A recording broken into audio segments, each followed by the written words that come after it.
अस्सलामुअलैकुम dear students. SST general preparation basic literature का ये लेक्चर नंबर 3 है। इससे पहले वाले लेक्चर में मैंने आपको जनरल्स ऑफ लिटरेचर पढ़ाए थे, फिक्शन, नॉन फिक्शन, और फिर जो है ना दूसरे लेक्चर में मैंने आपको पोइट्री के बारे में बताया था। आज हम मज़ीद पढ़ेंगे पोइट्री के टाइप्स ऑफ पोइट्री। पोइट्री के जो है ना हमारे पास दो टाइप्स होते हैं, ठीक है। एक होता है सब्जेक्टिव पोइट्री, दूसरा जो है वो है ऑब्जेक्टिव पोइट्री। दोनों में क्या फ़र्क होता है? सब्जेक्टिव पोइट्री जो होती है उसमें शायर जो होता है वो अपने ख़यालात, जज्बात, एहसासात का इजहार करता है, ठीक है। यानी वो अपनी जो इनर फीलिंग्स होती है उसके बारे में वो बात करता है, ठीक है। जबकि ऑब्जेक्टिव पोइट्री में शायर क्या करता है, अपनी फीलिंग्स के बारे में वो नहीं बताता, बल्कि बाहर की दुनिया के बारे में आपको बताता है कि बाहर क्या चल रहा है, किसी और शख्स के बारे में बताएगा, किसी और जगह के बारे में बताएगा, ठीक है। सब्जेक्टिव मीन्स जो कि बिल्कुल शायर तक महदूद होती है। ऑब्जेक्टिव का मतलब होता है जो शायर जिसमें बिल्कुल भी नहीं होता, बल्कि वो और लोगों के बारे में, और जगहों के बारे में, और चीज़ों के बारे में डिस्कस करते हैं। अच्छा, अब डिफिनीशन को ज़रा देख लेते हैं। In subjective poetry, the poet expresses his personal feelings, thoughts and ideas। यानी सब्जेक्टिव पोएट्री में पोएट क्या करता है, एक्सप्रेस, जाहिर करता है पर्सनल, यानी उसकी जो अपने ज़ाती फीलिंग्स होती है, उसके जो थॉट्स होते हैं, उसके जो आइडियाज़ होते हैं, वो क्या सोच रहा है, यानी उसकी जो इनर फीलिंग्स है उसको वो क्या करता है, एक्सप्रेस करते हैं, जाहिर करते हैं, ठीक है। अब सब्जेक्टिव पोइट्री जो है, इसके फिर मज़ीद जो है ना हमारे पास टाइप्स होते हैं। इसमें हमारे पास लिरिक भी आ जाता है, जिसको हम लिरिकल पोइट्री कहते हैं, ठीक है। सब्जेक्टिव पोइट्री में लिरिक भी आ जाता है, सोनेट भी आ जाता है, एलिजी भी आ जाती है, ऑड भी आ जाता है, ठीक है। ओके, तो ये चारों जो है ना सब्जेक्टिव पोइट्री की टाइप्स हैं। अच्छा, अब चलते हैं ऑब्जेक्टिव पोइट्री की तरफ। ऑब्जेक्टिव पोएट्री, जैसे मैंने आपको पहले बता दिया कि the poet does not expresses his own feelings. शायर अपनी जो फीलिंग्स है उसको जाहिर नहीं करता है इस तरह की शायरी में, ठीक है। ऑब्जेक्टिव पोएट्री में यानी कोई भी पोएम होगा जिसमें शायर अपने बारे में, अपनी फीलिंग्स के बारे में नहीं बताएगा, तो वो ऑब्जेक्टिव पोएट्री होगा, ठीक है। It deals with external events, stories और एक्शंस। यानी इसमें वो बाहर की जो दुनिया है उसमें क्या चल रहा है, किसी कहानी के बारे में, या जो एक्शंस हो रहे हैं उनके बारे में आपको बताया जाता है, ठीक है। ऑब्जेक्टिव पोएट्री में फिर हमारे पास चार तरह के आ जाते हैं। एक जो होते हैं ना हमारे पास एपिक पोएट्री होती है, उसके बाद हमारे पास बैलेड होते हैं, नैरेटिव पोएट्री होती है, फिर ड्रामेटिक पोएट्री होती है, ठीक है। तो ये चीज़ें आपने याद रखनी है, ठीक है। ये आपसे एमसीक्यूज में पूछा जा सकता है कि सब्जेक्टिव और ऑब्जेक्टिव पोएट्री में क्या फ़र्क होता है। फॉर एग्जांपल वो आपको दे देते हैं कि which of the following is a subjective type of poem. इनको मिक्स किया होता है। तो आप सब्जेक्टिव के ये चारों आप याद रखें जहन में कि सब्जेक्टिव में lyric, sonnet, elegy, ode. Objective में एपिक, बैलेड, नैरेटिव, ड्रामेटिक, ये चार आते हैं, ठीक है। अच्छा, अब जो है ना हम ज़रा मज़ीद इस पे एमसीक्यूज आते हैं, ये बहुत इंपॉर्टेंट टॉपिक्स हैं। ये जो इनके टाइप्स है, पहले हम सब्जेक्टिव के जो टाइप्स है, लिरिक, सोनेट, एलिजी, ऑड, इसको डिस्कस करते हैं। उसके बाद हम एपिक पे आते हैं, बैलेड, नैरेटिव और ड्रामेटिक को, ठीक है। तो आइए चलते हैं, ज़रा पहले देखते हैं कि सब्जेक्टिव पोएट्री के जो टाइप्स हैं। अच्छा, अब जो है ना हम डिस्कस करते हैं सब्जेक्टिव पोएट्री की जो चार टाइप्स हैं। उसमें सबसे पहला जो पोएम होता है, एक किस्म का पोएम होता है जिसको हम कहते हैं लिरिक, जो कि सब्जेक्टिव पोएट्री की एक टाइप है। लिरिक क्या होता है इसको ज़रा देखें। A short poem that expresses personal feelings of the poet.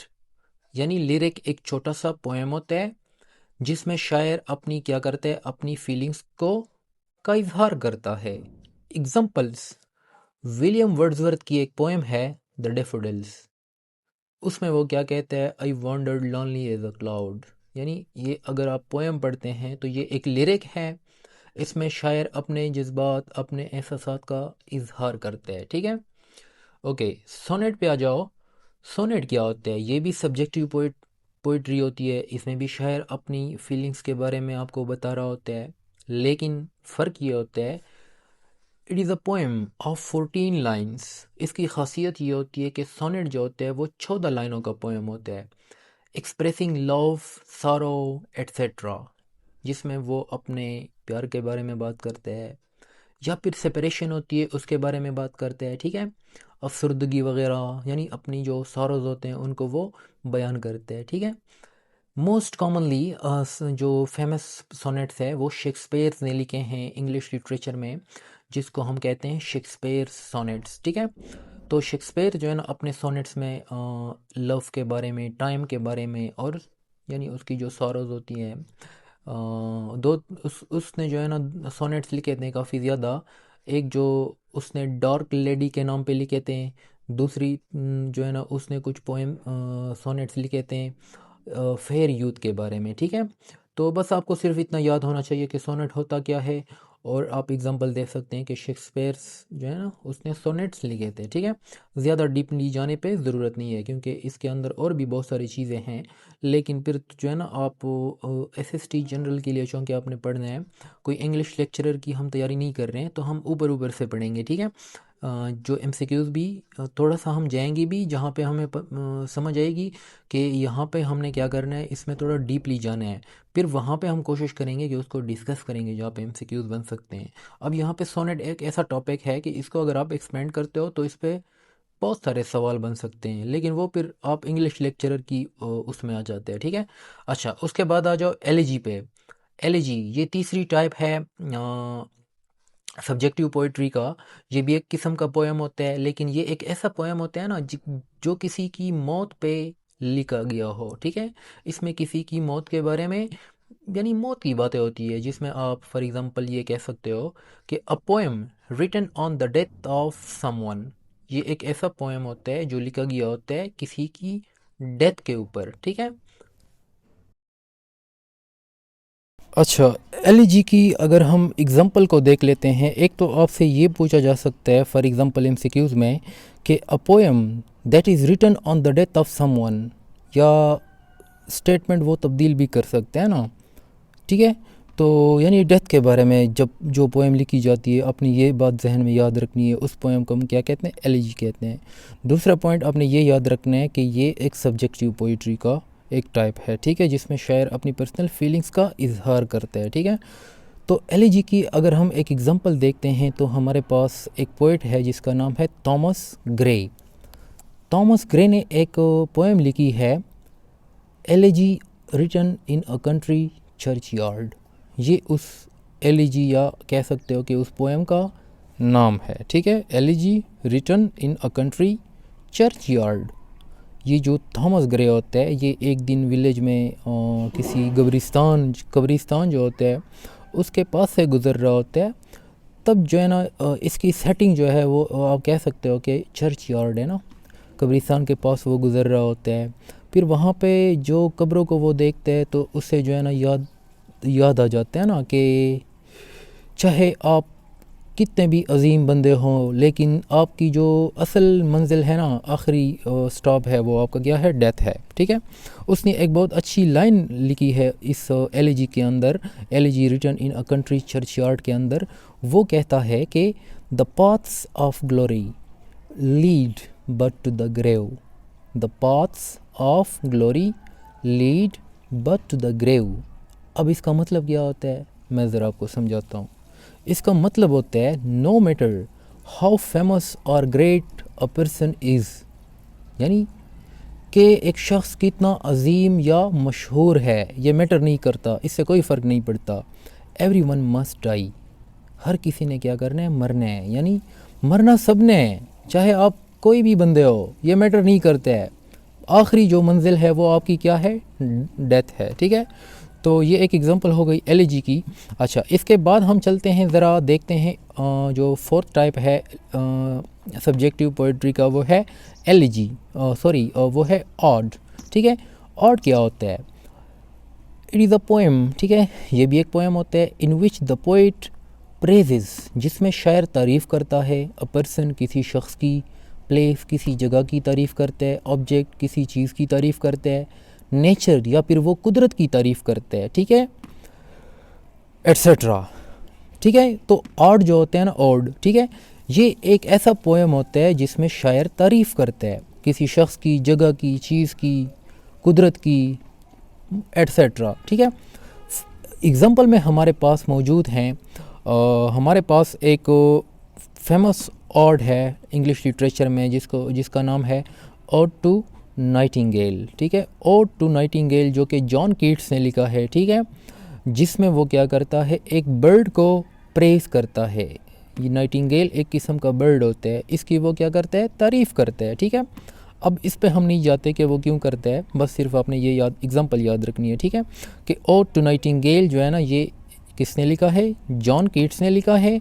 और ये क्या है, ये कौन सी पोएम है, ऑड है, इसको हम ऑड कहते हैं, ठीक है, यानी और ऑड जो है ना एक सब्जेक्टिव पोइट्री में आता है, ठीक है। अच्छा, दूसरा हमारे पास एक एग्ज़ाम्पल है ode to the west wind, ये लिखा है पी.बी. शेले ने लिखा है, ठीक है, जिसमें वो क्या करता है, ode to the west wind में वो वेस्ट विंड को क्या करता है, प्रेज़ करता है, उसकी तारीफ़ करता है, क्योंकि जो वेस्ट विंड होता है वो सिंबलाइज़ करता है चेंज को एंड होप को, उम्मीद और चेंज को वो क्या करते हैं, सिंबलाइज़ करते हैं, जिसकी वजह से वो वेस्ट विंड को क्या कर रहे हैं, उसकी तारीफ़ करते हैं, ठीक है। ये मैंने आपको पहले भी बताया था कि पी.बी. शेले जो था वो एक रिवोल्यूशनरी पोइट था, ठीक है। और ये यहाँ पे जो वेस्ट विंड होती है ये एक सिंबल होता है ऑफ चेंज एंड होप, यानी वो इस चीज़ को सपोर्ट करता है कि सोसाइटी में चेंज आ जाए, तब्दीली आ जाए, ठीक है, मोनार्की के ख़िलाफ़ था वो। तो इस चीज़ पे हम नहीं जाते, बस आपने ये याद रखना है कि जो दो ओड्स हैं हमारे पास, ode to nightingale John Keats ने लिखा है, ode to the west wind P B. Shelley ने लिखा है। इसमें ओड टू नाइटिंगेल में जो जॉन कीट्स है वो नाइटिंगेल एक बर्ड होता है, उसकी तारीफ़ करता है, जबकि ode to the west wind में पी.बी. शेले किसकी तारीफ़ करता है, वेस्ट विंड की तारीफ़ करता है। अच्छा, ये हो गए हमारे पास सब्जेक्टिव पोइट्री। अब जो है ना हम ज़रा ऑब्जेक्टिव पोइट्री की जो टाइप्स है उस पे आते हैं। ऑब्जेक्टिव पोइट्री की जो हमारे पास पहली टाइप होती है उसमें आ जाता है एपिक पोइट्री, ठीक है, या एपिक आ जाता है। इसकी आपसे डिफिनीशन पूछी जा सकती है एमसीक्यूज़ में, सबसे ज़्यादा इंपॉर्टेंट चीज़ इसकी डिफिनीशन है, ठीक है। फॉर एग्ज़ाम्पल इसको कैसे डिफ़ाइन करेंगे, एपिक क्या होता है, अ वेरी लॉन्ग पोएम, ये एक बहुत लेंथी पोएम होता है, that tells the story of a great hero, जो किसी अजीम हीरो की कहानी बताता है, एंड हीज़ ब्रेव डीड्स, और उसके जो बहादुर कारनामे होते हैं वो आपको बताता है। यानी एपिक एक ऐसा पोएम होता है जिसमें एक अजीम, यानी सबसे पहला पॉइंट आप याद रखें, एपिक एक बहुत ही लेंथी पोएम होता है, ठीक है, और उसमें आपको एक स्टोरी बताई जाती है, ठीक है, आपको एक स्टोरी बताई जाती है किसी अजीम शख्स की, और उसके कारनामे बताए जाते हैं, ठीक है, जो उसने अच्छे काम किए या जिस तरह भी है उसकी जो ब्रेवरी है वगैरह। एग्जांपल्स में अगर हम देखते हैं तो हमारे पास एक फेमस एपिक पोएम मौजूद है, पैराडाइज लॉस्ट, जो कि लिखा है जॉन मिल्टन ने, ठीक है। पैराडाइज लॉस्ट में अगर आप देखते हैं तो वहाँ पे जॉन मिल्टन क्या करता है, जो एडम होते हैं, ठीक है, अदम, जिसको हम इस्लाम में अदम अलैहिस्सलाम कहते हैं, उसके जो हीरोइक डीड्स है उसकी वो क्या करते हैं, तारीफ़, उसको वो बयान करते हैं, ठीक है। यानी इसमें आप ये भी याद रख रहे हैं कि पैराडाइज लॉस्ट में जो है ना मेन कैरेक्टर या हीरो कौन होते हैं। कुछ जो क्रिटिक्स हैं लिटरेचर में, कुछ क्रिटिक्स कहते हैं कि जो शैतान होते हैं, यानी जिसको हम शैतान बोलते हैं। तो ये पोएम पैराडाइज लॉस्ट लिखा गया है, जो शैतान ने जब वो किया था ना, ये कहाँ, वो तो आपको पता होगा ना कि जब शैतान ने ऊपर बगावत की थी, अल्लाह इनकार किया था कि मैं जो है ना मतलब कि ये जो हमारा कोई उसका वो चल रहा था, रोला चल रहा था ना, तो गॉड से उसने क्या किया था, एक बगावत की थी, उसने उसकी बात नहीं मानी थी, जिसकी वजह से शैतान को क्या किया था, जन्नत से निकाल दिया गया था। फिर शैतान ने जो है ना उसके ख़िलाफ़ जो है ना क्या किया कि मैं क्या करूँगा, आपसे बदला लूँगा और सारी ज़िंदगी में आपकी जो वो है इंसान होते हैं उसको मैं क्या करूँगा। तो ये कहानी बताई जा रही है ना, चलो हम इस पे नहीं जाते हैं, बट आपने ये याद रखना है कि पैराडाइज लॉस्ट किसने लिखा है, जॉन मिल्टन ने लिखा है, ठीक है। और इसमें दो मेन कैरेक्टर्स है, एक सैटन है, दूसरा एडम है, ठीक है। अच्छा, इसके अलावा जो हमारे पास दो और बहुत ही मशहूर एपिक पोएम्स हमारे पास मौजूद हैं, एक है इलियड, दूसरा है ओडिसी, ठीक है, जो कि लिखा है होमर ने, ठीक है। ये भी आप याद रखें, होमर ने दो एपिक पोएम्स लिखे थे, इलियड, ओडिसी, ठीक है। अच्छा, उसके बाद सब ऑब्जेक्टिव पोइट्री की जो दूसरी टाइप है वो है बैलेड। बैलेड क्या होता है? बैलेड जो है ना, शॉर्ट एंड सिंपल पोएम। ये एक शॉर्ट होता है, बहुत सादा सा पोएम होता है। That tells a short story, जो कि आपको एक छोटी सी कहानी बताता है। इट कैन बी संग और रिसाइटेड, इसको आप गाने की तरह गुनगुना भी सकते हैं या आप इसको इस रिसाइटेशन भी कर सकते हैं, ठीक है। यानी बैलेड वो पोएम होता है, एक छोटा सा पोएम जो आपकी यानी सिंपल सा पोएम होता है, जिसमें सिंपल लैंग्वेज इस्तेमाल की जाती है और उसमें आपको जो है ना किसी एक मतलब कि स्टोरी बताई जाती है, बट शॉर्ट स्टोरी, ठीक है। यहाँ पे आपने याद रखना है, इसमें साथ कंफ्यूज नहीं करना है। एपिक में जो है ना स्टोरी बताई जाती है लेकिन वो लेंथी होती है और वहाँ पे आपको हीरो या जो कि या ग्रेट मतलब कि उसके जो कारनामे होते हैं उनके बारे में बताया जाता है। बैलेड जो है ना एक सिंपल पोएम होता है जिसमें आपको एक शॉर्ट स्टोरी बताई जाती है, ठीक है।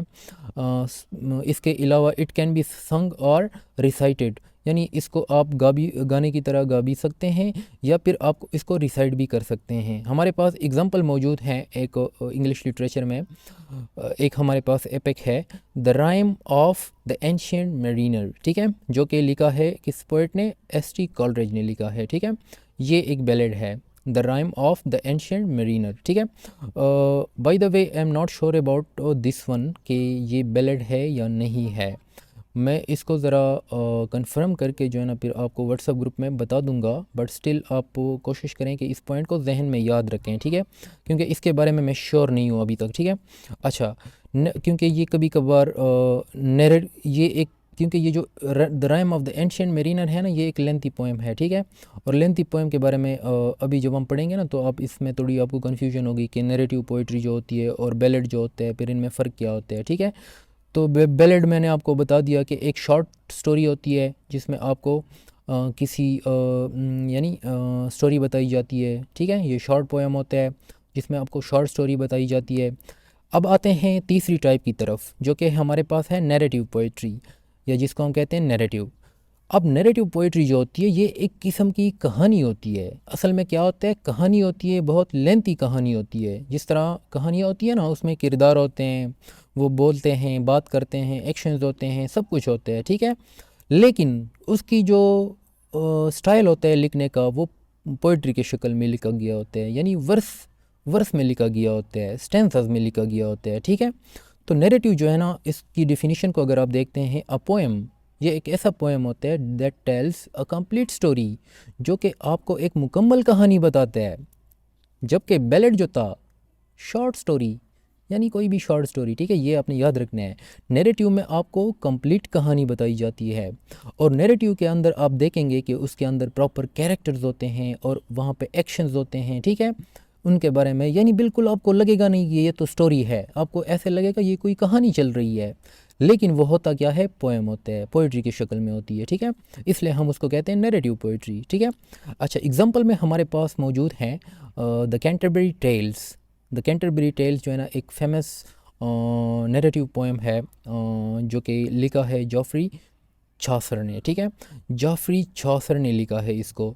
दूसरा जो हमारे पास नैरेटिव पोएम है, बहुत ही फेमस पोएम है, the fairy queen. The fairy queen जो है ना लिखा है एडमंड स्पेंसर ने लिखा है। अच्छा, इसमें जो ये वाला टॉपिक है द कैंटरबरी टेल्स, इसमें इंग्लिश लेक्चरर में जो है ना बहुत ज़्यादा क्वेश्चंस आते हैं, स्पेशली जॉफ्री चौसर के बारे में। तो इसको ज़रा हम देखते हैं कि द कैंटरबरी टेल्स क्या है और जॉफ्री चौसर के बारे में भी थोड़ा सा हम देख लेते हैं।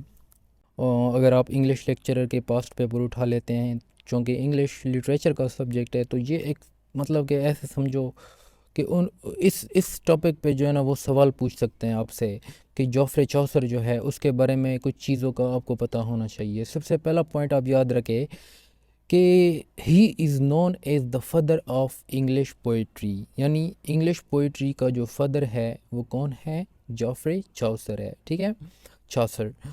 दूसरा दूसरा पॉइंट आपने ये याद रखना है, ये वो पहला शख्स था जिसने इंट्रोड्यूस किया था a unique form of stanza. एक यूनिक किस्म का स्टेंजा इसने इंट्रोड्यूस किया था जिसका नाम है राइम रॉयल, ठीक है।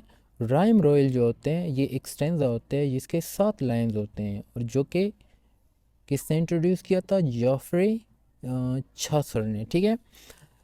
तीसरा पॉइंट, मोस्ट फेमस वर्क, वो याद रखना है, द कैंटरबरी टेल्स।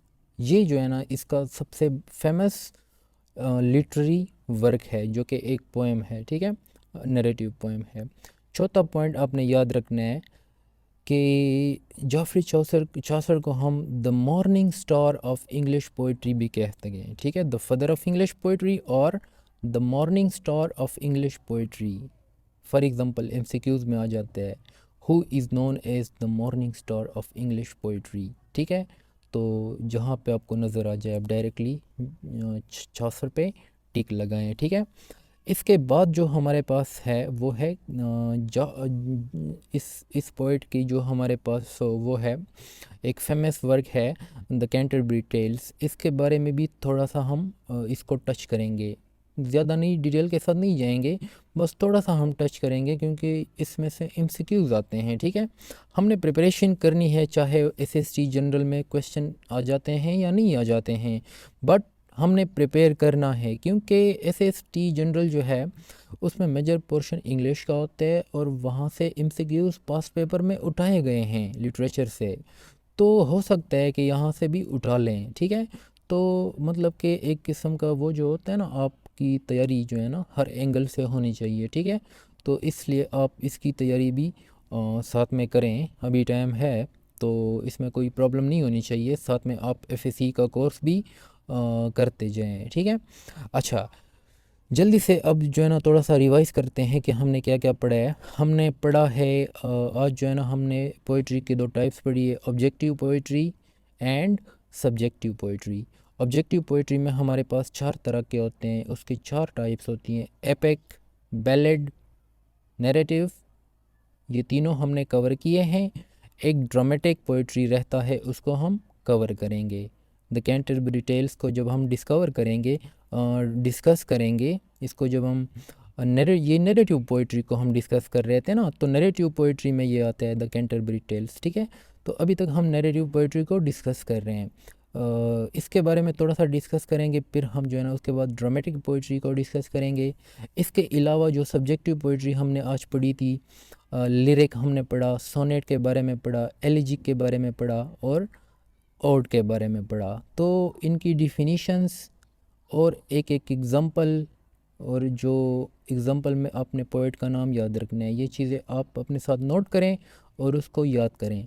इसके अलावा अगर आपको किसी भी चीज़ में मसला हो तो आप मुझसे व्हाट्सएप पे रब्ता कर सकते हैं। अगर आपने इंग्लिश की प्रिपरेशन करनी है एसएसटी जनरल के लिए, लिटरेचर इंग्लिश का जितना भी पोर्शन होते हैं, तो आप मेरे सेशन को ज्वाइन कर सकते हैं। ये पेड सेशन होता है, इसकी पर मंथ 3000 रुपीज़ में लेता हूँ।